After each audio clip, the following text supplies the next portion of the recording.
MacDonald's grand design.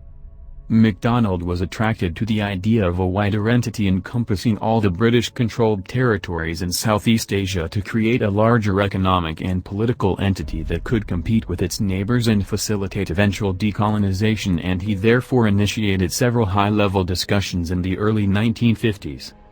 MacDonald's particular interest in the broader federation can in part be credited to the general British post-war decolonisation policy of unite and quit, which intended to create viable broader territorial units and nation-states.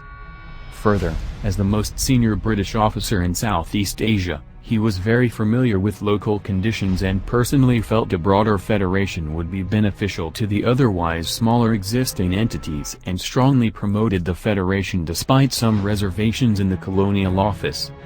He was also aware of the potential broader threat to the Southeast Asian states from the spread of communism.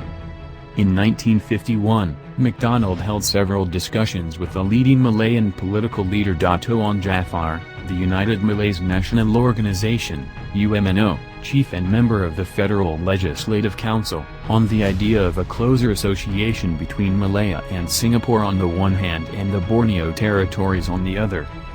The primary records indicate that MacDonald discussed this idea of a closer association with Dato' Jafar on October 29, 1951, and then wrote to the Colonial Office of the positive response he received and the need to pursue the issue.